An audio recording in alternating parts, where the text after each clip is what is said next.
자, 2교시 보시겠습니다. 2교시 173페이지요. 주물과 종물 만나보실게요. 자, 물권의 객체는 물건이라고 소개를 드렸죠. 물건을 지배하는 권리. 이걸 물권이라고 정의를 내렸고, 그 물건은 방금 전에 이렇게 정리를 했어요. 부동산하고 동산으로 이렇게 나눴죠. 또 하나 물건은 이렇게 분류도 해요. 주물하고 종물하고 이렇게 나누기도 해요. 주물, 종물. 예컨대 횟집에 가면 수족관이 있죠. 그 수족관이 종물이라고 그래요. 횟집은 뭐라고 부르고요? 주물. 수족관은 종물. 그럼 횟집을 팔아치우면 뭐도 딸려가는 거예요? 수족관도 딸려가는 거예요. 왜요? 종물은 주물의 처분에 따라가거든요. 단 이게 종물이 되려면 이 수족관이 주물의 종물 역할을 하려면 전제 조건이 있어요. 그 전제 조건이 뭐냐? 종물의 전제 조건이 중요해요. 전제 조건은 이 주물의 항시 사용을 도와줄 것. 주물의 항시 사용. 항시 사용을 모아주는 거, 도와주는 거, 도우는 거. 그거를 종물의 요건이라고 그래요. 종물의 요건. 일시적으로 도와줘요. 항시 사용을 도와주는 것만 종물이어요. 그럼 수족관 없이는요. 수족관이 있어야 뭐가 운영이 되어요? 횟집 운영되죠. 이게 종물입니다. 그럼 주유소에는 주유기가 종물이에요. 주유기가 있어야 뭐가 가능해요? 주유가. 그게 종물이에요. 그러면 우리 수험생 중에 한 분이요. 모텔을 경매를 받았어요. 모텔을. 공장을 하시다가 이 공장이 너무 어려우니까 중소기업이 처분을 해버리고 현금화 시켜가지고 모텔을 인수를 했어요. 60억에. 경매로 60억의 경매를 모텔을 받았어요. 이때 그 모텔 안에는 뭐가 들어있어요? 객실마다? 침대 들어있죠. 텔레비전 들어있고 냉장고 들어있죠. 그럼 침대나 텔레비전이나 냉장고는 모텔의 종물일까요? 아닐까요? 종물이면, 침대라든가 텔레비전이 종물이면 누구 겁니까 이거? 모텔을 낙찰받은 사람이 주인이 되는 거야. 그럼 누가 다 가져가는 거예요? 낙찰자가 모텔을 샀으니까 뭐까지요? 침구류까지 다 가져가는 거죠. 그게 뭐라면? 종물이라면. 종물이 아니면 전주인 거지. 이해되세요? 이게 종물의 법리야. 종물의 법리. 종물이냐 아니냐, 그래 실무 거래에서는 중요한 역할을 해요. 그래 그 객실이 60개 정도 돼요. 그럼 60개면 침대가 몇 개 있다는 뜻? 60개. TV, 냉장고 있죠. 그럼 액수가 1억 넘죠. 1억 원어치가 이 법리로 해결이 되는 거예요. 그럼 모텔에 딸려있는 침대는 종물일까 아닐까? 모텔을 팔았다. 모텔을 경매로 팔았죠? 그럼 침대는 종물일까 아닐까? 종물은 전제 조건이 어떤 뜻? 항시 사용을 도와주는 것만 종물이죠. 그러면 침대는 모텔을 항시 사용하는 데 도와주는 거예요? 뭐 할 때만? 잘 때만. 그래도 이건 종물이 아니지. 왜냐? 일시적으로 사용하는 거, 일시적 사용. 이건 종물이 아닌 거예요. 그래서 그럼 TV도 종물이다 아니다? TV도 아니다. 왜요? TV 볼 때만 필요한 거지. 이 종물 아닌 거예요. 따라서 모텔을 경매 받으신 분은 침대하고 TV는 같이 가져요? 별도로 구매해야 돼요? 별도 구매해야 돼요. 왜요? 경매 받은 사람 게 아니니까. 이해되시나요? 그럼 주유소를 경매 받으면 주유기는 뭘로 봐요? 주유기는? 종물이지. 딸려오는 거예요. 오케이. 그래서 종물은 이렇게 이해하시면 됩니다. 주물의 항시 사용을 도와주는 것만 종물입니다. 자, 그래서 거기 종물의 개념 볼까요? 종물의 개념. 주유소의 주유기, 횟집의 수족관처럼 물건의 소유자가 그 물건의 경제적 가치를 높이기 위해 자기 소유의 다른 물건을 이에 뭐 해가지고요?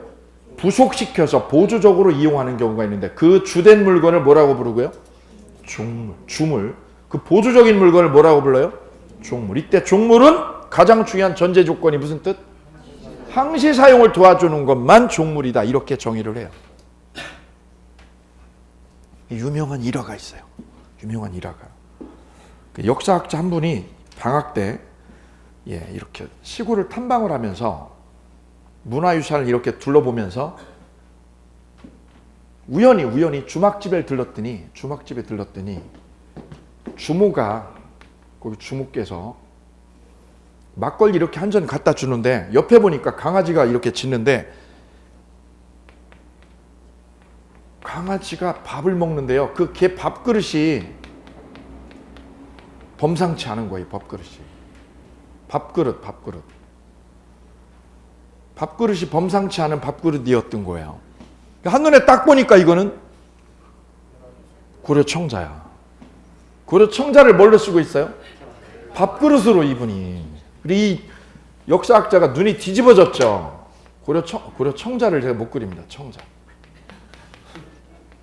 아, 어렵다. 이 역사학자가 머리를 썼어요. 어떻게 머리 썼을까요? 개를 산다고 그랬어요. 뭐를 사겠다고요? 강아지를 내가 사겠다고 100만 원에. 100만 원에 나한테 파쇼. 왜 그랬을까? 강아지를 사면 뭐가 딸려온다고? 밥그릇이 뭐 할 거라고? 따라올 거라고 생각하고 강아지를 나한테 팔라고 그랬지. 그죠? 그 역사학자 생각에는 이 밥그릇은 뭐예요? 강아지의 종물이지. 저걸 산 거지. 그랬더니 주모가 뭐라고요? 데려가셔 100만 원에. 강아지를 팔았죠. 그리고 이 역사학자는 회심의 미소를 띠고 강아지를 어떻게 했어요? 강아지 끌고 가면서 뭐까지요? 밥그릇을 딱 들고 가려고 그랬더니 주모가 와서 손을 딱 잡았어요. 뭐라고요? 댁 같은 사람이 아주 우리 집에 많이 온다고. 네. 이 주모는 이게 종물이에요? 종물 아니라는 거예요? 종물 아닌 거를 알고 있었던 거예요. 그죠? 그럼 밥그릇은 강아지의 종물이 아니다. 언제만 필요해 이거는? 밥 먹을 때만 일시적으로 사용하는 거죠. 이건 종물이 아니에요. 별개예요. 오케이. 그래서 이걸 사려면 강아지 값 따로 뭐 따로 사야지 따로. 왜요? 별개로 취급되니까. 이해되시나요? 예. 예. 역사학자보다 이 주무가 더 법리적으로 깨우쳐 있습니다. 예. 법학은 우리 주변에 살아 있어요. 아주 살아 있어요. 자, 그 종물 효과 보실게요. 효과, 기억. 종물은 뭐에 따라가요? 주물의 처분에 따른다. 즉 종물과 주물은 법률적 운명을 같이 하는 거죠. 같이 합니다. 그 다음 니은이요. 권리의 종물 이론이라고 나와요. 거기 별 3개요. 시험은 이게 잘 나온다. 권리의 종물. 그림을 옆에다 그리시면 좋을 것 같아요. A가 땅 주인, B는 땅을 임차한 사람. 땅을 살 돈이 없어. 땅을 살 돈이. 사야 되는데 땅값이 너무 비싸니까 살 돈이 없어요. 공장을 지어야 되는데 살 돈이 없어. 그럼 어떻게 해요? 방법은? 땅을 사요? 임차를 해요? 임차. 빌렸지요. 토지를 임차했습니다. 임대를 얻었어요. 건물을요? 땅을요? 땅을 빌려가지고 땅 임차인이 여기다가 공장을 이렇게 세운 거야. 공장을. 그럼 공장은 누가 세운 거? 임차인. 그럼 땅은 누구 거? A가 주인. 공장은 누가 주인? B가 세운 거니까 B, 임차인이 세운 공장이죠. 오케이. 이때 이 공장은 땅의 일부요? 땅하고 별개요? 땅 따로, 공장 따로. 물건이 몇 개 있어? 2개가 있는 거죠. 왜? 땅 따로, 건물 따로라고 그랬지. 이때 이 공장 주인, 임차인 B가 이 공장에다가 대출을 일으켰어요. 은행 가가지고 대출 받았어요. 저당을 설정했어요. 어디다 설정한 거예요? 공장을 가지고 대출 3억을 땡겼어요. 그랬다 이 3억을 못 갚았다. 못 갚게 되면 은행은 그냥 둘까 경매할까? 어느 걸 경매요? 공장을 경매하죠. 상환 못하면 경매치죠. 그래서 이 공장이 마음에 쏙 들어하는 분 여러분이 있었어요. 여러분이 샀어. 그 공장을 경매받으신 분 있죠. 그럼 공장을 경매받으신 분은 C가 낙찰을 받았어요. 뭘 낙찰 받으셨어요? 공장을. 경매받았죠? 그럼 공장만 가져가나요? 임차권도 가져가나요? 땅에 대한 무슨 권리? 임차권도 경락인이 가져가야지. 그래야 이 공장을 여기서 쓸 수 있지. 따라서 공장이 경매로 넘어가게 되면 공장에 대한 저당권의 효력, 지금 저당권자는 뭐를 담보로 잡은 거예요? 공장, 건물을 잡은 거죠. 그럼 건물에 대한 저당권의 효력은 어디까지 효력이 미친다? 임차권에도 미친다. 바로 임차권은 뭐의 종물? 공장의 종물이 된다는 거지. 공장을 지으려면, 공장을 세우려면 뭐가 있어야 세워요? 임차권이 있어야만 이걸 세우잖아. 따라서 공장이 낙찰자에게 넘어가게 되면 뭐까지 같이 오게 되는 거예요? 임차권도 낙찰자에게 넘어오게 되는 거죠. 그럼 이 임차권은, 잘 보세요. 임차권은 물건이요, 권리요? 권리지, 권리. 여기 보시면 횟집과 수족관은 둘 다 물건이에요, 권리요, 둘 다? 물건이죠. 주물, 종물할 때 둘 다 물건이죠. 근데 이거는 물건이에요, 권리야? 권리도 종물 역할을 할 수 있다는 거야, 이게. 물건이 아니라 어느 것도 권리도 종물 역할을 하는 게 이런 것이 가능하더라. 그래서 공장의 저당을 잡히면 그 저당권의 파워는 어디까지 미친다? 임차권에도 미친다. 우리 시험 단골 22에 26회 기출 써보시면 타인 토지의 임차권자가 신축한 건물에 저당권이 설정되면 그 저당권의 효력은 건물에만 미쳐요? 임차권에도 미치게 되는 겁니다. 경락이는 뭐까지 가져가는 거야? 경락이는 임차권도 데려가는 거지. 오케이. 써보실게요. 22에 26회 기출. 22의 기출, 26회 기출. 자, 그래서 우리는 물건에 대한 고찰을 해보셨어요. 물건의 객체인 물건. 물건은 어떻게 분류를 했어요? 부동산하고 동산으로. 부동산은 어떻게 정의를 했어요? 오케이, 아까 했던 거예요. 다음, 주물과 종물로. 오케이? 예. 그럼 세 번째 하나 더 적어 놓을 게 있어요. 원물하고 과실이 있어요. 원물, 그 다음에 과실.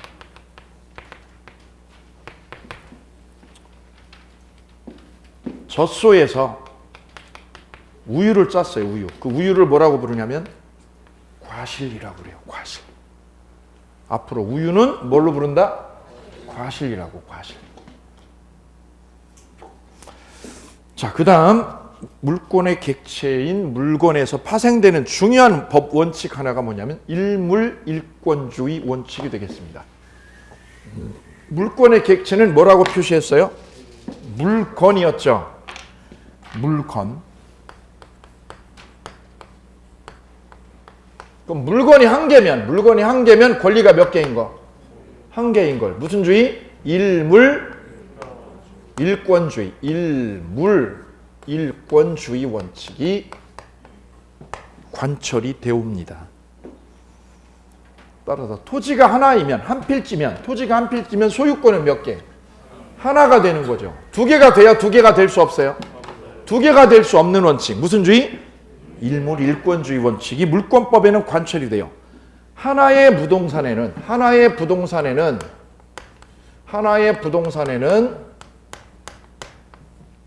몇 개의 소유권이? 하나예요. 두 개의 소유권은 생겨 안 생겨? 두 개의 소유권은 성립할 수 없다. 왜요? 전쟁이거든. 그래서 쌍괄호 2번 모아요. 쌍괄호 2번. 한 필지 토지에 몇 개의 소유권? 두 개의 소유권은 양립할 수 있다 없다? 양립할 수 없는 거예요. 오로지 몇 개만? 한 개만 생기는 거예요. 두 개가 생기면 전쟁이고 죽음이에요. 그죠? 여자가 하나면 남자가 몇? 하나지. 둘이면 어떻게 돼요? 하나 죽어요. 왜 그래요? 일물일권주의 때문에. 쌍괄호 3번. 그런데 예외가 있어요. 한필토지 어디예요? 일부에도 뭐는 가능해요? 용익물권은 설정될 수 있어요. 용익물권의 대표적으로 전세권 보세요. 전세권. 아파트 일부에다 전세 놔요, 못 놔요?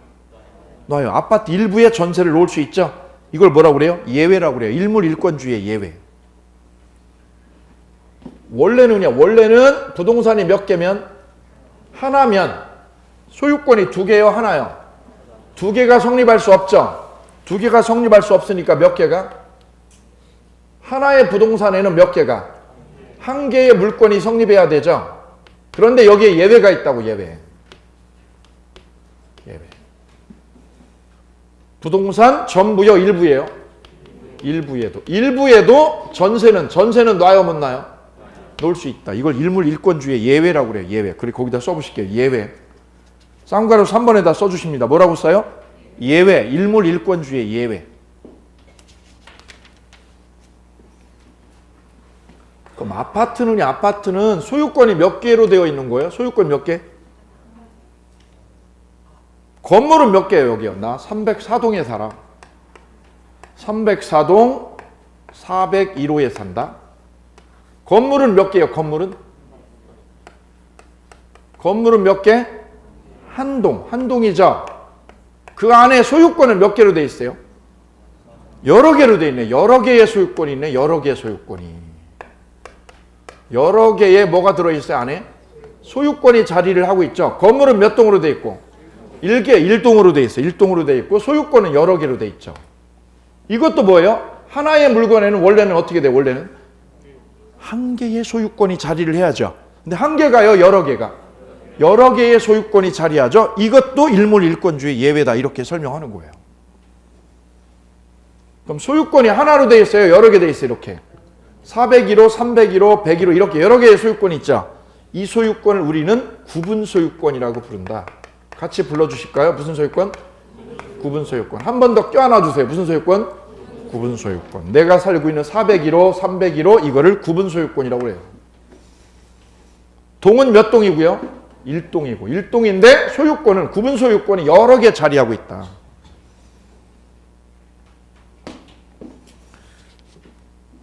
자, 여기까지 물권의 객체에 관한 논의를 살펴보셨고 이어서 물권의 종류 만나보실게요. 물권의 종류. 보면 물권 법정주의라는 제목이 나와 있어요. 법정이라는 뜻은 무슨 뜻이요? 법으로 정해줬다. 법으로 정해놓았다. 뭐를 법으로 정해놓았어요? 물권을. 자, 볼까? 1번. 물권을 법률이나 관습법 이외에는 임의로 창설하지 못한다. 임의로 창설하지 못한다의 별표. 임의로 창설하지 못한다는 무슨 뜻? 만들어 못 만들어? 못 만들어. 그것들 뭐라고 표현하느냐? 계약 자유가 인정 안 됨. 뭐가 인정 안 됨? 계약 자유가 인정 안 됨. 왜요? 임의로 만들 수 없어요. 뭐가 인정 안 됨? 계약 자유가 인정 안 됨. 뭐 때문에? 임의로 뭐 하지 못하기 때문에? 창설하지 못하기 때문에. 옆에다 쓰세요. 이게 민법 185조예요. 민법 몇 조? 185조. 물권법 첫 조문이 이걸로 시작이 돼요. 그럼 거꾸로 말하면 창설하려면 뭘로 창설할 수 있어요? 법률이나 관습법으로만 창설할 수 있다. 써볼게요. 물권은 뭘로 창설할 수 있다? 법률이나 또는 뭘로만? 관습법으로만 뭐 할 수 있다는 뜻? 창설할 수 있다. 이 뜻이요.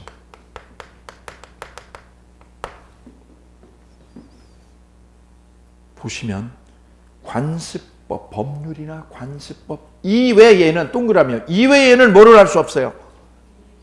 창설할 수 없죠. 그럼 반대로 뒤집어 보세요. 반대로 머리를 흔들어 보세요. 머리를 흔들면 어떻게 돼요? 뭘로만? 이렇게 돼요. 이 원칙을 무슨 원칙? 물권 법정주의 원칙이라고 부른다.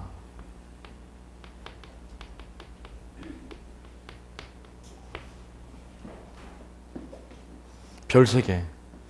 그럼 물권은 내 맘대로 만들어 못 만들어? 못 만들어. 누구만 만들어요? 법에서만. 법은 누가 만들어요? 국회에서만. 국회에서만 물권을 만들 수 있어요. 이 개인들은 손 못 대, 이 물권은. 왜요? 물권은 효력이 누구한테 미쳐요? 모든 사람. 그래서 개인이 물권을 만들어낼 수가 없고 오로지 누구만? 국회에서만. 국회에서만 이 물권을 만들어낼 수 있어요. 이게 물권법하고 계약법의 가장 큰 차이예요. 계약은요. 계약은 누가 만들어? 계약은? 당사자가 지네들 맘대로 만들어. 월급 얼마 줘? 둘이 만들어, 둘이. 근데 물권은 만들어 못 만들어? 못 만들어요. 무슨 주의 때문에? 이게 아주 중요해, 이 원칙이에요. 물권 법정주의 원칙 때문에 물권 법정주의 원칙 때문에 물권법에서는 뭐가 허용이 안 돼요? 계약 자유가 인정돼 안 돼? 안 된다는 거죠. 아주 중요합니다. 그래서 쌍괄호 2번은요. 물권은 법이 뭐한 대로 법이 정한 대로 해라. 그래서 계약 자유가 인정돼요? 부인돼요? 부인돼. 이게 계약법하고 다른 거예요. 쓰세요. 옆에다. 계약법과 차이점. 쌍괄호 2번에 계약 자유가 부인됨이라고 돼 있죠. 써보세요. 옆에다. 계약법과 다른 점. 계약법과 뭐가 달라요? 계약법은 뭐가 인정됨? 계약 자유가 보장됨. 계약 자유가 보장되는데 물권법은 뭐가 보장 안 됨? 계약 자유가 철저히 봉쇄돼 있어요. 계약 자유가 없어요. 물권법은. 왜요? 민법 몇 조 때문에? 이 물권 법정주의를 규정한 185조 때문에 계약법과 달리 내 마음대로 손을 못 대. 누구만 손 대? 누구만? 국회에서만 손을 대. 국회에서만. 물권을 하나를 만들려면 누가 다시 법을 개정해야 된다는 뜻? 국회에서 법 개정을 해야 돼요. 그러기 전에는 물권은 손댈 수 없어요. 그만큼 물권은 강력해요. 그래서 물권법이 만들어진 거는, 이 민법이 만들어진 거는 1960년이에요. 60년에 민법이 만들어지고 지금까지 한 번도 손댄 적이 없어, 민법은. 이해되세요? 왜요? 세상 모든 사람에게 엄청난 파급 효과를 주기 때문에. 여러분 공부한 2차 과목 있죠. 공법, 중개법, 세법 이런 거 있죠. 등기법 이런 것들은 매년 바뀌어. 매년 손 바꿔. 매년 법 개정을 해요. 그 말은 무슨 뜻? 안정성이 있다 없다? 없다. 올해 공부하고 내년 되면 또 바뀌어. 근데 민법은요 50년 1960년에 만들었어요. 그 민법이 지금도 쓰이는 거예요. 똑같아요. 왜요? 파급력이 엄청나기 때문에. 왜? 우리나라 거래 질서가 다 바뀌어. 이 민법을 바꾼다는 거는. 근데 못 바꾼다는 거죠. 지금 60년이 넘었는데 그죠? 손을 못 대고 있어요. 개정안은 있어요. 개정안 있는데 지금 통과를 못 시키고 있어요. 왜요? 거래 질서가 바뀌기 때문에. 2차 과목인 공법, 중개법, 세법은요 매년 바뀌잖아요. 그죠? 연말 되면 여러분 국회법 통과되면서 거기서 또 바뀌어요. 그 법이 중간에 바뀌어요. 여러분 공부하는 중간에 내년 공부 시험 기간 중에도 법이 바뀌어가지고 다른 거 들어왔다고 지금 알려준다니까. 민법은 그럴 일이 없어요. 민법은. 다음 세 번째 보시면 물권법은 대부분 무슨 규정으로 되어 있어요? 강행 규정으로 되어 있어요. 민법 몇 조 때문에? 185조 때문에. 이게 계약법과 다른 점이에요. 그럼 거기 써보실게요. 밑에다가. 계약법은 무슨 규정? 임의 규정. 계약법은 임의 규정으로 되어 있어요. 물권법은 무슨 규정으로 되어 있고요? 강행 규정. 왜요? 법대로 해야 되는 거예요. 근데 계약법은 누구 마음대로? 계약자 마음대로 하죠. 그래서 임의 규정이다. 임의 규정. 계약법은 무슨 규정? 임의 규정으로 구성되어 있고 물권법은 무슨 규정으로? 강행 규정으로 대체로 구성되어 있어요. 자, 그러면 물권의 종류는 민법 전에 몇 개가 되어 있느냐? 8개가 법으로 정해져 있어요. 몇 개가요? 8개를 법전에, 우리 민법전에 규정을 해놓았어요. 민법전에. 민법전에 있는 물권은 몇 개? 8개. 그 8개를 보도록 합니다. 8개를. 자, 밑에 민법전에 규정된 8개를 볼게요. 물권은 이렇게 분류를 해요. 노트에 한번 적어보실게요. 책에 있는 거 눈으로 눈팅하는 거는 소용이 없어요. 왜요? 기억 하나도 안 난다. 자꾸 쓰셔야 돼요. 자꾸 쓰시면서 친숙해 주셔야 돼요.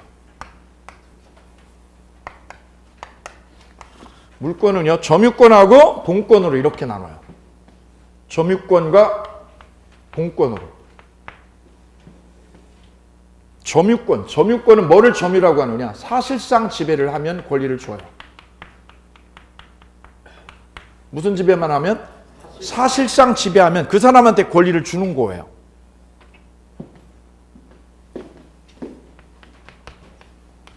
A가 땅 주인, B라는 할머니가 이 남의 땅에다가 사과나무를 심었다. 뭘 심었다? 사과나무를 심었다. 이 사과나무는 법률적으로 누구 거? 할매가 심었죠. 누구 땅에? 자기 땅에, 남의 땅에. 나무는 이분 거죠. 그럼 이 나무에 대한 소유권은 누가 가지고 있어? A가 가지고 있죠. 근데 이 땅에 대한 점유는 누가 가지고 있어? 점유는 할머니가 여기서 농사 지면서 사과나무 심었어. 농사 짓고 이러고 있어요. 그럼 할머니는 이 땅에 대한 사실상 지배. 무슨 지배? 그걸 점유권이라고 그런다. 그럼 이것도 권리 아니야? 이것도? 권리요, 이거. 이분이 농사 지면서 점유하는 권리. 점유권이라고 불러요. 점유권. 본권은 뭐예요? 본권은 이렇게 정의를 해요. 지배를 정당화할 수 있는 권리. 지배를 정당화할 수 있는 권리. 같이 불러보실까요? 지배를 뭐 할 수 있는 권리? 그것을 뭐라고 부른다? 본권이라고 정의한다. 본권. 꼭 기억해 주셔야 돼요. 잘 나오니까 시험에. 그럼 이 할머니는 이 땅에 대해서 농사 짓고 있는 이 땅이 자기 땅을요, 남의 땅을? 남의 땅 지금 농사 짓고 있잖아요. 배추 심고 이러면서 농사 짓고 있죠. 그럼 소유를 해요, 점유를 해요? 점유를 하죠. 그럼 본권은 있어 없어 할머니한테? 본권은 없고 뭐만 있다? 점유권만 있다고. 나 세입자. 남의 집에 원룸에 세를 얻었다고 내가. 남의 집 원룸 세를 얻어서 살고 있어요. 월세를 안 냈더니 월세를 밀렸더니 주인이 나가라고 연락이 왔어. 나가라고. 방 빼라고. 그럼 계약 해지가 된 거야 안 된 거야? 해지했어. 해지가 돼서 나한테 통보가 왔어. 나가라고. 해지됐죠? 오케이. 그럼 저는 그 원룸에 대한 권리가 있어 없어? 권리가 없어요. 그럼 뭐가 없는 거예요? 정당화할 수 있는 권리. 즉 본권이 있다 없다? 없다고. 왜요? 해지됐다고 연락이 왔으니까. 그럼 바로 빼지 않고 내가 눌러앉고 살고 있으면, 방을 빼지 않고 눌러앉고 살고 있으면 저는 그 방에 대한 뭐가 있다는 뜻? 점유권. 그게 점유권이에요. 그럼 점유권은 뭐가 없어도 되는 거? 본권이 있든 없든 점유권은 존재할 수 있는 거예요. 이해되시나요? 오케이. 그 원룸은, 그럼 원룸 세입자는 월세가 밀려가지고 해지가 되었어요. 안 나가고 살고 있지요? 안 나가고 살고 있는 거야? 그런 세입자 있다니까. 고약한 세입자. 그때 집주인이 용감하게 가서 문 때려부시고 들어가면 뭐가 되는 거예요? 그게 주거 침입으로 걸리는 거예요. 왜요? 점유권도 권리거든. 그래서 그런 세입자 만나면 주인이 고생하는 거죠. 오케이. 예. 그럴 때 필요한 게 뭐라고요? 1교시의 첫째 시간에 우리 했던 것 같은데. 똑똑한 임대인은 그래 뭐를 받아요? 재소전 화해조서를 받아둔다고. 얘기 안 했어요? 안 했어요? 아, 예, 죄송합니다. 뭐를 받아둬요? 재소전 무슨 조서? 화해조서를 받아둬요. 화해조서. 재소가 뭐예요? 재소가? 소송을 제기하기 전에. 소송을 걸었어요? 걸기 전에. 무슨 조서? 화해조서를 받아두는 거예요. 똑똑한 임대인이. 월세를 2달 밀리면. 월세를 2달 밀면 뭐 하기로? 명도소송. 명도하기로. 이 길을 뭐 하면? 연체하면. 연체하면 뭐 하기로? 집을 뭐 하기로? 명도하기로 한다. 라고 소송 걸었어요? 걸기 전에? 화해조서를 미리 받아두는 거예요. 그럼 이건 언제 받아두는 거예요? 계약할 때 미리 받아. 계약할 때. 어디 가서 받아요? 법원에 가서. 법원에 가서 받아 이거. 그럼 이 화해조서를 받게 되면 법원에 판결하고요. 법원에 뭐하고 똑같아요? 판결문하고 똑같아. 판결문하고. 그럼 화해조서를 주인이 가졌다는 거는 칼자루를 주인이 쥐고 있는 거지. 그럼 세입자가 2달을 연체했다. 연체하면 바로 어떻게 바로? 명도집행을 할 수 있어. 명도집행을. 뭐만 가지고? 이 조서만 가지고 명도집행을 해도 내보낼 수 있다는 거지. 그래서 큰 빌딩 주인들은 이거를 다 받는다. 뭐를 다 받는다? 재소전 무슨 조서를? 다 가지고 있어. 이거를 다 받아요. 왜요? 고약한 세입자 만나면 고생하거든. 자, 이게 공부의 힘입니다. 공부하는 만큼 길이 보여요. 요즘 뭐 제가 얼마 전에 신문을 보니까 경매 투자를, 예전에는 경매 투자를 누가 하셨어요? 20대, 30대, 40대, 50대. 주로 누가 경매 투자를 했을까요? 40, 50대가 했죠. 지금은 경매 투자를 20, 30대가 한다는 거죠. 주류가. 이해되세요? 집을 내가 월급 저축해서 집 사는 거는 너무 멀다는 거지. 차라리 뭘 공부하자? 경매 공부해서 경매로 이렇게 나온 집 사자, 이거죠. 이게 낫다고. 그래 경매학원이 지금 불야성이 되는 거죠. 20대, 30대, 40대, 50대. 주로 누가 경매 투자를 했을까요? 40, 50대가 한다는 거죠. 주류가. 이해되세요? 집을 내가 월급 저축해서 집 사는 거는 너무 멀다는 거지. 차라리 뭘 공부하자? 경매 공부해서 경매로 이렇게 나온 집 사자, 이거죠. 이게 낫다고. 그래 경매학원이 지금 불야성이 되는 거죠.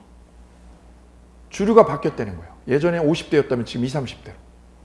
트렌드가 바뀌는 거야. 눈 크게 뜨셔야 돼요, 지금. 여러분 다 경쟁자입니다, 여러분하고. 그 안에. 그죠? 요 안에서 경쟁하는 거 아니에요? 어디서 경쟁하세요? 전체하고. 대한민국 안에 전체 여러분하고 경쟁합니다. 이미 합격하신 분, 앞으로 합격하실 분하고 전체 경쟁자죠. 예. 자, 어쨌거나 물권은 두 개로 일단 분류를 하셔요. 점유권과 뭘로 분류하셔요? 본권으로. 이때 본권은 다시 두 개로 다시 나눠져요. 본권은 소유권과 뭐하고요? 제한물권으로 나눠져요.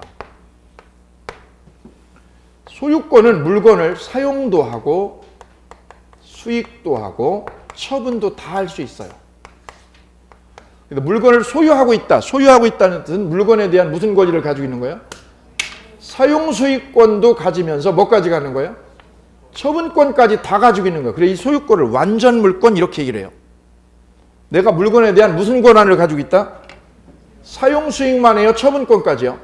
사용수익에다가 처분권까지 다 가지고 있다. 내 아파트 내가 사용하지. 임대 주면 뭐를 해요? 임대를 주면? 수익을 얻죠. 그러다가 팔아먹었어. 그럼 뭐까지? 처분권까지 소유자가 지고 있는 게 물권, 소유권이다. 그럼 제한물권은요? 완전한 거야? 제한적으로?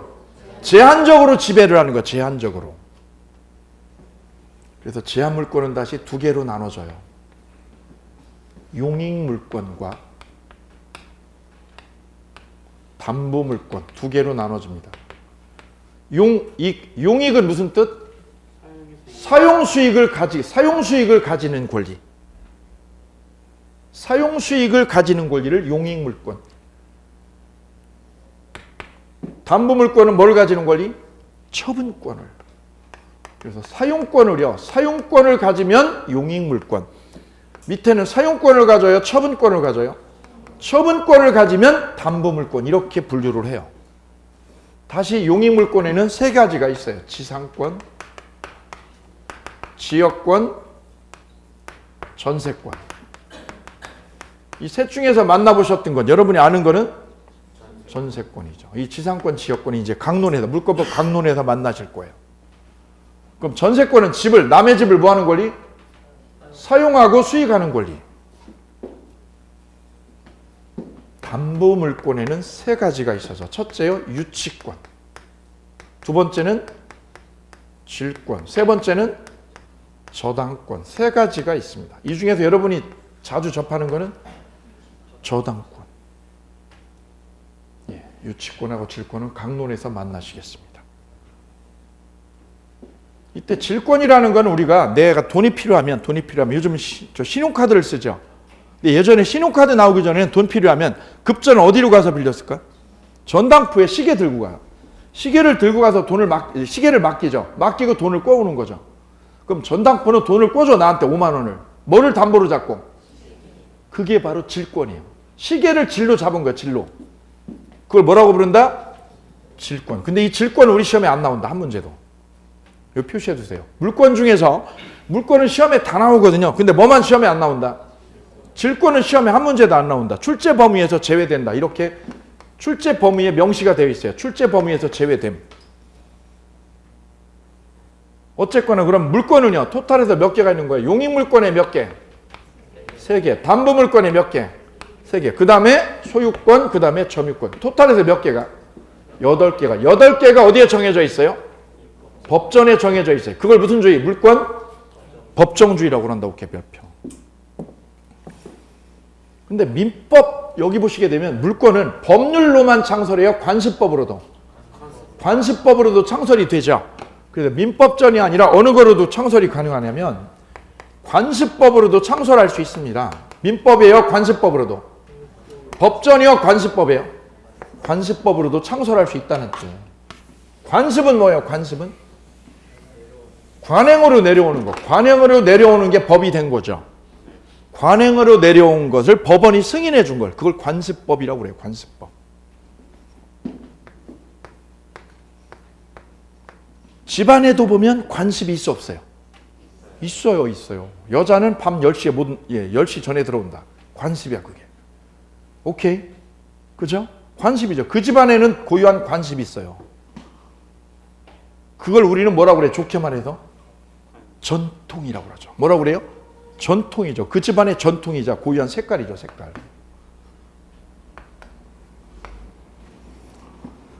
대표적으로 관습법으로 물권이 만들어진 대표적인 예가 바로 분묘기직권이 되겠습니다. 분묘기직권 무슨 뜻? 묘자리를 사용하는 권리요. 단순화시키면 이렇게 정리가 돼요. 묘자리를 뭐 할 권리? 사용할 수 있는 권리를 분묘기직권 이렇게 지칭을 해요. 자, 거기 동그라미 1번을 읽어볼까요? 남의 임야에 내 산이요? 남의 산이요?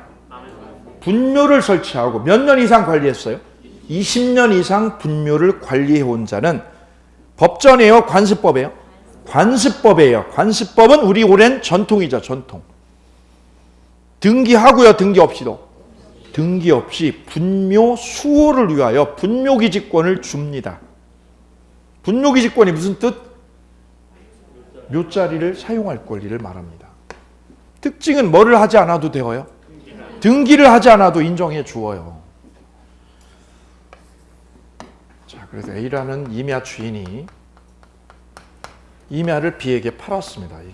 TV에 실제 나왔던 사건이에요.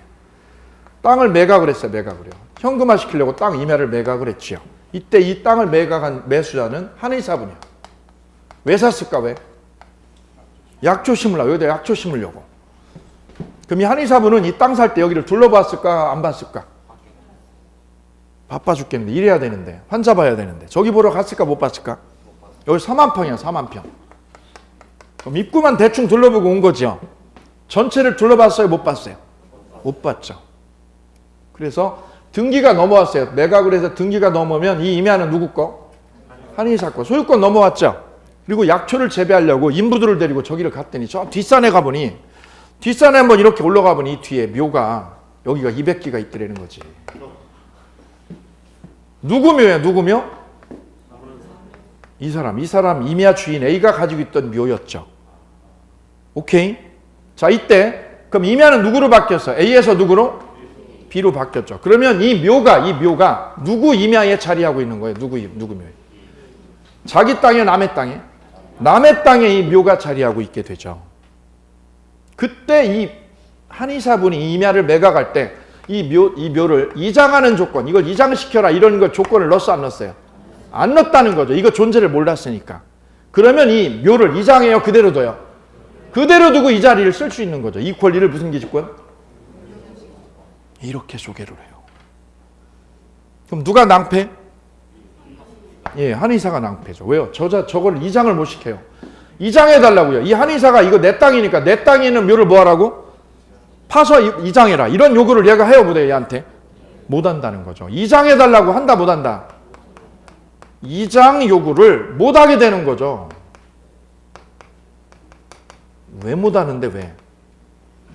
권리가 생겼어, 권리가. 이 자리를, 묘자리를 쓸 권리가 생긴 거예요. 무엇에 의해서? 둘이 계약을 한 적 있나 없나? 둘이 이거 묘자리 쓰라고 얘가 계약해줬어 안 해줬어? 계약을 해주지 않았죠. 근데 권리가 왜 생겼어? 왜? 관습법으로. 우리 오랜 전통이자 관습으로 생긴 권리예요. 그래서 한의사 B는 이걸 이장시키라고 할 권리가 없습니다. 이장 요구를 한다 못 한다? 못 한다. 그걸 거기다 하나 적어보세요. 이장 요구를 못 합니다. 맨 마지막 줄에 적어놨어요. 분묘를 이장하라고 요구할 수 있다 없다? 요구할 수 없다. 그럼 얘가 낭패네. 한의사가 낭패네. 오케이? 그럼 한의사가 열받으니까 어떻게 했어? 이거 나 약초 심어야 되는데 약초도 못 심겠네. 팔았어, C한테. 임야 주인 또 바뀌었죠? 누구로 바뀌었어요? C에게. 그럼 C는 이거 이장하라고 그래, 못 A한테? 왜요? 물권이에요. 이 권리가. 이 분묘기직권은 채권이에요, 물권이에요? 물권이야, 물권. 물권은 누구한테 주장하는 거야, 이 권리를? A가 B에게만 주장하는 거예요, C에게도? 모든 사람에게 주장하는 거예요, 물권은. 물권은 누구한테요? 누구한테? 그래서 누구한테도 누구도 C도 B도 이걸 이장하라고 할 권리가 없다는 거죠. 바로 A에겐 뭐가 생겨서? 물권. 분묘기지권이라는 권리는 채권이요, 물권이요? 물권. 만약 이게 채권이면 얘는 누구한테만 주장하는 거예요? B에게 주장하고 얘한테 주장 못하는 거지. 그런데 이거는 물권이에요. 물권은 누구한테 주장하는 거예요? 엄청난 힘이 생겨, 엄청난 힘이. 제가 저쪽 양재동에 가봤더니요. 양재동에 우연히 거기 가서 본 거 중에 하나가 아파트가 이렇게 서 있다 이렇게요. 사이에 묘 하나 있어. 중간에 딱 묘가 있는 거야. 그럼 어떤 일이 생겼다는 거예요? 상상 한번 해보세요. 상상을. 건설회사가 땅을 매입을 할 때 거기에 뭐가 있었다는 거예요? 묘가 하나 있었다는 거지. 근데 이 땅을 살 때 땅을 매입해가지고 아파트 지으려고 그럴 때 땅을 살 때 이 묘를 뭐 하라고 하지 않았다? 이장하라는 조건을 넣었다 안 넣었다? 이거를 넣지 않았다는 거지. 그래서 묘가 그냥 이 자리에 남아 있었다는 거지. 창문 열면 뭐가 보여? 바로 묘가 딱 보여 그 자리에. 그죠? 예. 그럼 거꾸로요. 잘 보셔요. 잘 보셔. 그럼 이 건설회사가 아파트 지으려고 땅을 샀다면 이 건설회사는 이분한테 이장해달라고 할 권리가 있다 없다? 이쪽에서. 이장시킬 권리가 있다 없다? 이쪽에서. 여기 있잖아요. 뭐를 못한다고? 누가 못한다고? 누가? 건설회사가, 매수자가 이걸 이장해달라고 가타부터 따질 권리가 없다고. 왜요? 분묘기지권은 뭐예요? 권리 아니야 이게. 권리라고. 얘가 쓸 수 있는 권리야. 언제까지 쓰는데? 언제까지? 계속 써. 계속. 주구장창 써. 주구장창. 제사만 지내면. 무서운 거예요. 무서운 거 이거. 이걸 뭐라고 그래요? 알박기 했다고 그러죠. 뭘로 알을 박았는데? 묘가 알박기 역할을 한 거죠. 그럼 이분이 이 묘를 이장시키려면 이분한테 돈을 조금 줘야 돼요? 왕창 줘야 돼요? 왕창 줘야 이분이 이장하는 거를 받아들이지. 그전에는 그냥 있다니까. 이게 알박기가 되는 거야. 알박기. 어쨌거나 이 분묘기지권도 물권이 아니야? 물권이 아니야? 물권이다. 그 물권이 어디로부터 탄생했어요? 법전으로, 관습법으로. 그래, 우리 물권은 보통은 민법 전에는 몇 개만 정해져 있고요. 8개만 정해져 있는데 민법 전에만 있어요. 관습법에도. 이걸 기억해 두자는 거지.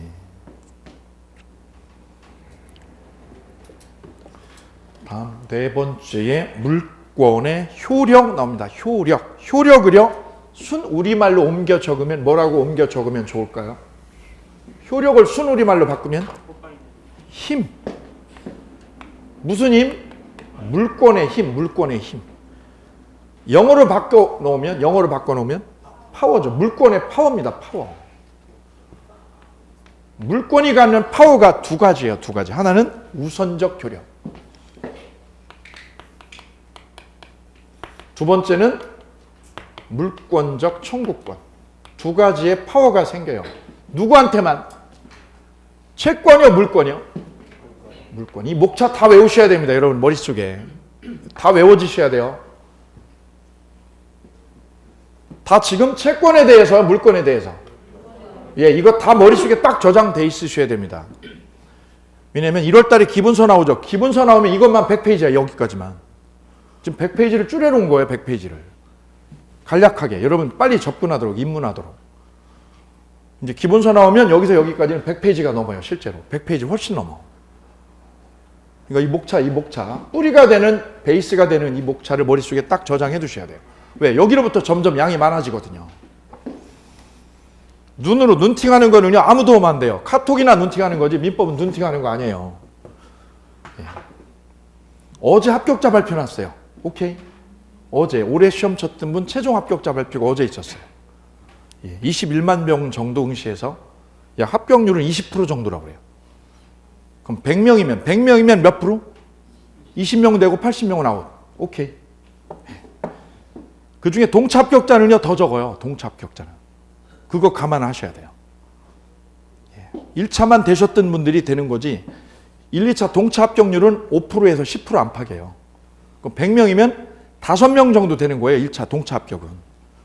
그러니까 경쟁률이 낮은 게 아니라니까요. 굉장히 쉽지 않아요. 실제 부딪혀보면. 실전 경험을 하시기 바랍니다.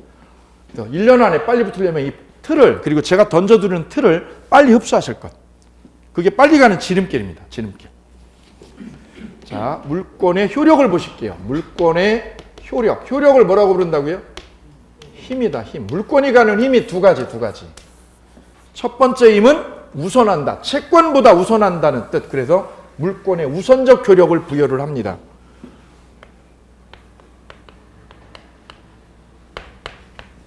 그래, 물권하고 채권하고 충돌이 되면 누가 우선한다는 뜻? 물권이 이겨요. 물권이 이겨요. 이것을 무슨 효력? 물권의 우선적 효력, 이렇게 지칭해요. 근데 항상 그런 건 아니고요. 여기 예외가 있어요. 예외가. 물권은 채권보다 우선합니다. 그럼 물권하고 물권이 싸우면 누가 이길까? 예, 먼저 태어난 게 이겨. 먼저 태어난 물권이 늦게 태어난 물권을 이겨.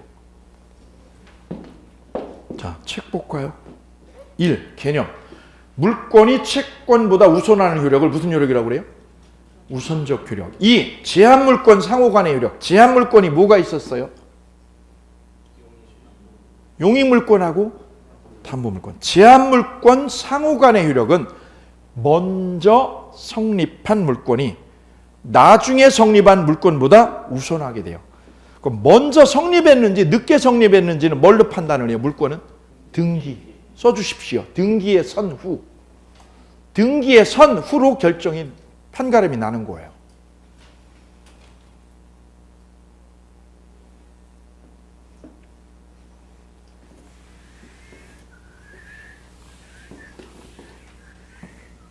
자, 그래서 총론을 이제 강론하고 연동이 되어 있어요. 총론과 강론은 떨어져 있는 게 아니라 연동되어 있어요. 연동. 왜? 강론하고 연결고리가 계속 맞물려져서 들어가게 되어요. 자, 한번 볼까요? A가 건물 소유자. 그럼 A는 소유권 가지고 있나요? 예. 소유권은 물건을, 이 건물을 뭐 할 수 있는 권리?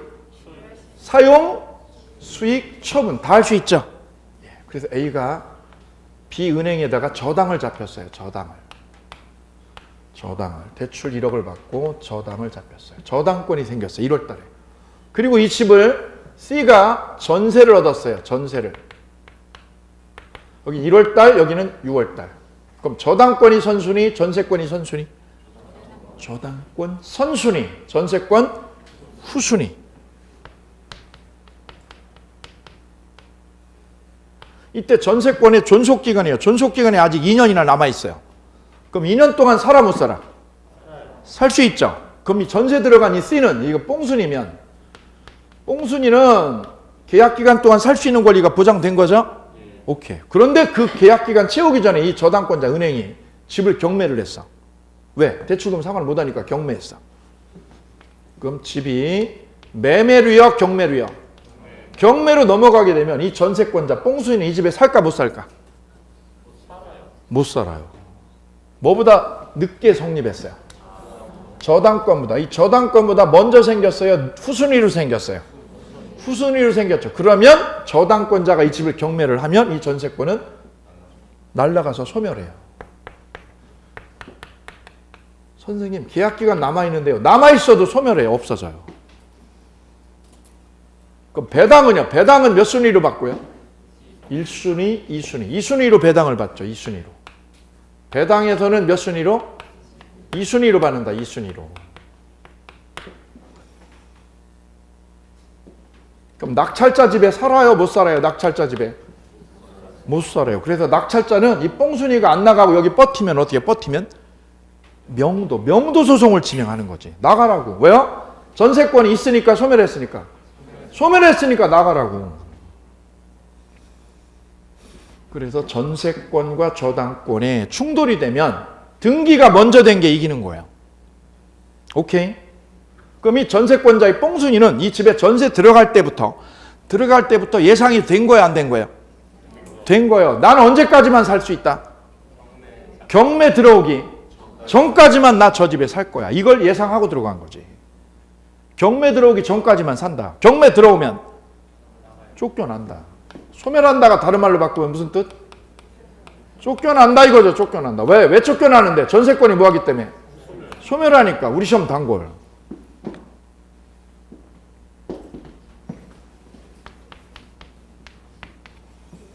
반대로 뒤집어 볼게요. 이 사안을 뒤집어 보면 A 건물에 C가 뽕순이가 전세를 먼저 들어왔다.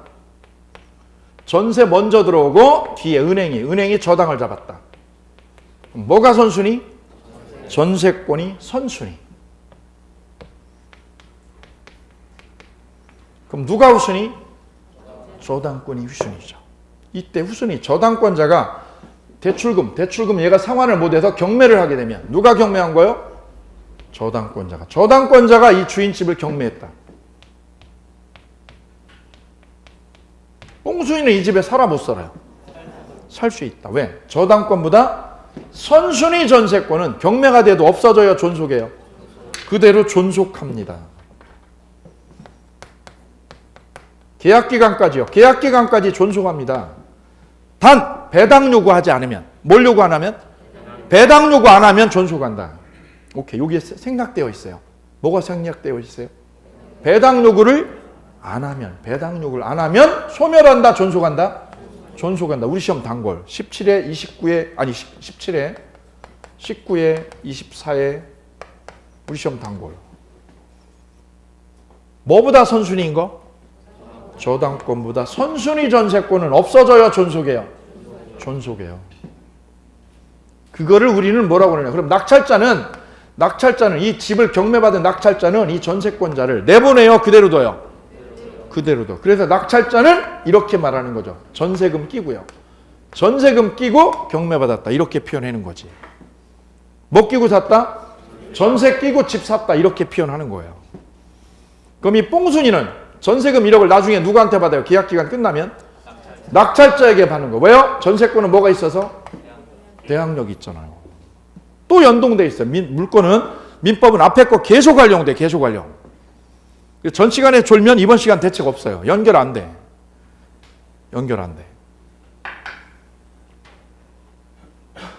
어제 합격자 발표했는데 제 강의 들었던 수험생 중에 올백 맞으신 수험생이 있어요. 올백 전과목. 예, 그분께서 하는 말이 나머지 과목 예컨대요. 등기법이니 중개법이니 세법이니 이런 것들은 막판에 단기간에 막 후려치면 점수가 올라가요. 근데 민법은 안 된다는 거지. 단기간에 치고 올라갈 수 없다는 거예요. 왜요? 볼륨도 많고 내용이 오래돼서 깊어서 단기간에 이게 끌어올려지지 않는다는 거죠. 이게 계속 해줘야 돼요. 계속.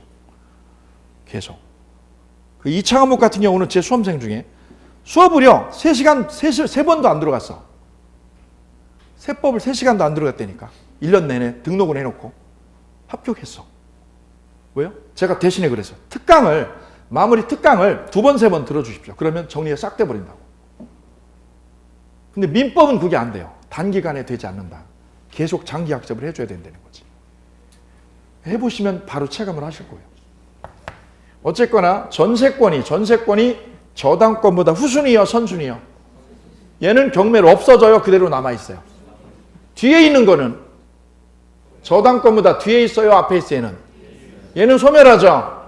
얘는 소멸하고 저당권보다 앞에 있는 건 어떻게 돼? 앞에 있는 건 존속이에요. 그럼 이거 죽느냐 사느냐는 누가 결정해? 누가? 저당권이 결정해. 이 저당권이 얘 운명을 살리고 죽이고 결정한다고. 그 저당권 전세권을 여기서는 이 전세권이 살아요, 죽어요? 살죠. 저당권보다 선순위니까 살죠. 여기서는 죽죠. 죽느냐 사느냐를 누가 결정한다고? 이 저당권을 뭐라고 하느냐? 말소 기준 권리라고 불러요. 같이 불러보실까요? 무슨 권리? 말소 기준 권리. 한 번 더. 예, 가슴으로 품으셔야 돼요. 이거. 앞으로 수십 번 나와, 수십 번. 경매할 때는 경매를 여러분 나중에 공부하시게 될 텐데 그 경매의 가장 중요한 핵심이 이거예요. 말소 기준 권리 찾아내는 거예요. 저 말소 기준 권리보다 앞에 있는 거, 뒤에 있는 거. 후순위 전세권은 살아요, 죽어요? 앞에 있는 거는 살아요. 오케이. 이게 제일 중요합니다. 경매의 첫걸음이자 90%야, 90%. 그럼 이 뒤에, 저당권보다 뒤에 가압류가 몇 개 들어왔어요? 10개 들어왔어. 가압류 몇 개 들어왔다고? 10개. 선순위로, 후순위로? 살아요, 죽어요? 다 없어져. 뭐보다 뒤에 있으면? 간단해요. 경매는 뭐만 찾아내면 90% 된 거예요? 말쇼 기준권리 찾아내면 경매는 90%까지 해결할 수 있어요. 나머지는 잡동사니야. 나머지는 잡동사니. 자, 그러면 이 전세권자가 배당에서는 몇 순위로 받아요? 은행이 먼저 1순위죠? 얘는 몇 순위? 그러면 전세 들어갈 때 이 집의 시가가 6억이었다. 시가 6억. 얘가 대출금 얼마요? 5억이었다. 5억. 얘 전세금 얼마고요? 1억이요. 그럼 빠듯하게 돈 맞아 안 맞아? 맞죠? 얘가 선순위로 5억, 얘는 얼마? 1억. 그럼 아무 문제 없죠? 근데 이게 경매가가 떨어졌다. 4억 5천으로. 이런. 이게 얼마까지요? 4억 5천까지 떨어졌다. 그러면 경매가가 떨어지면 이 돈 4억 5천은 누가 다 우리네요? 저당권이 다 가져가네, 은행에서. 그럼 얘는 돈 가져 못 가져? 못 가네, 하나도. 몇 순위로 배당받아요? 돈 못 받네. 그럼 얘는 받을 때까지 집에 살아 못 살아? 나 전세금 못 받았는데 우이씨 산다 못 산다? 못 살아요. 왜요? 소멸하는데 뭘 살아? 저 낙찰자는 얘 내쫓는다니까 그냥. 이 전세를 뭐라고 그래요? 깡통 전세라고 그러는 거지. 집값 폭락하면 깡통 전세로 바뀌는 거지. 전세금 건지고 못 건지고? 못 건지고, 그죠? 못 건지고. 집도 어떻게 하고? 쫓겨나고. 예, 그래서 노숙자 되는 거지 이렇게. 그럼 이런 전세권자가 있어 없어요? 있을 수 있죠. 그죠? 그러다 보니 노숙자로 되는 세입자들이 있어요. 그래서 국가가 이런 세입자를 긍휼히 여겨서 어여삐 여겨서 보호를 해주자. 그래서 만든 게 주택임대차보호법이에요. 여기에 예외가 있어요. 원래 순위는 얘가 몇 순위로 돼야 돼요? 근데 얘가 순위에서 1순위로 바뀌는 경우가 있어요. 바로 소액 임차인이면. 소액 보증금 임차인. 액수가 큰 거요, 소액인 거? 소액이야, 소액. 소액 보증금의 임차인은 누구보다 먼저 받는 거야, 누구보다? 저당권보다. 이 저당권보다 얘가 1순위로 받아, 1순위로. 특례 규정이에요. 특례 규정. 주택임대차보호법에 특례 규정을 만들었어요. 누구보다 먼저 받아가라고요? 저당권보다 늦게요, 먼저요? 먼저. 은행보다 먼저. 먼저 몇 순위로 받는다? 1순위로 받는다. 최우선 변제 받는다. 그래서 최우선 변제권이라고 그래요. 이름하여 무슨 변제권? 최우선 변제권이라고 부른다. 오케이. 누구보다 먼저 빼가세요? 그럼 물권법의 원래 원칙은 뭐예요? 원래 원칙은 누가 우선하는 거예요? 저당권이 얘 이기는 게 이게 물권법의 기본이야. 세계 어느 나라 공통이야 이게. 세계 어느 나라도 저당권이 뭐보다 먼저 생기면 후순위 전세권보다 먼저 생겼죠. 그럼 누가 이겨요? 배당에서. 이겨야죠. 그 특례를 만들어 놓은 게 바로 주택임대차보호법이에요. 이거는 우리나라밖에 없어. 세계 어디에도 없어. 이 특례 규정은. 누구한테 인정해 주는 거? 소액보증금 임차인한테 누구보다 먼저 빼주는 거. 이 저당권이 후순위야 선순위야? 잘 보셔. 잘. 누구보다? 선순위 저당권보다 늦게 받아요? 최우선 변제 받아? 공부 하나씩 잘하시. 이 사례 하나가 살아있는 거 다 살아있어. 얘가 보증금이 크면 소액이면 예컨대 서울 기준으로 이거 지역마다 달라요. 서울에서 보증금이 얼마면? 1억이면 소액보증금 돼요. 1억 이하면 얼마 이하? 1억 이하면 소액이거든요. 그러면 최우선 변제 받아. 누구보다? 얼마를요? 3,400을. 얼마만큼? 3,400만 원. 이 3,400만 원을 몇 순위로 받는다? 1순위로 받는다. 1순위로. 1억 전부를요. 3,400만. 3,400만 원만 1순위로 빼가는 거예요. 1순위로. 그러니까 보증금 전액을 빼가는 게 아니에요. 1순위가. 1억 중에서 얼마만 빼가는 거야? 3,400. 그래서 이걸 뭐라고 그래요? 보증금 중 일정액이라고 불러요. 보증금 얼마 중에서? 1억 중. 보증금 1억 중에서 1억 전부요? 일부만을 몇 순위로 받는다? 그래서 이름하여 무슨 변제권? 최우선 변제권이라고 그런다. 그럼 내가 보증금이 꼭 1억이어야 돼요? 8천이어도 돼요? 8천이어도 얼마를요? 3,400만 원 1순위 장땡이다. 1순위 장땡.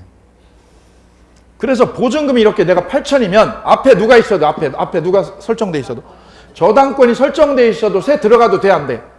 되는 거예요. 되면 얼마를 빼갈 수 있다고? 8천을요 3,400원. 3,400원.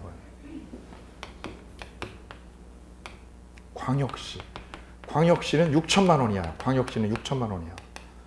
인천광역시, 부산광역시 6천만 원이야. 그럼 얼마까지요? 2천만 원. 2천만 원까지 1순위예요. 지역별로 틀려 이게. 그래서 임차권자가 누구를 이길 수 있는 거야? 누구를 이길 수 있어? 저당권보다 배당해서 1순위로 되는 예외적인 특례가 있더라. 자, 거기까지 연결을 하고요. 잠시 쉬었다가요. 물권적 청구권 만나시겠습니다. 이것이 쉬었다 갑니다.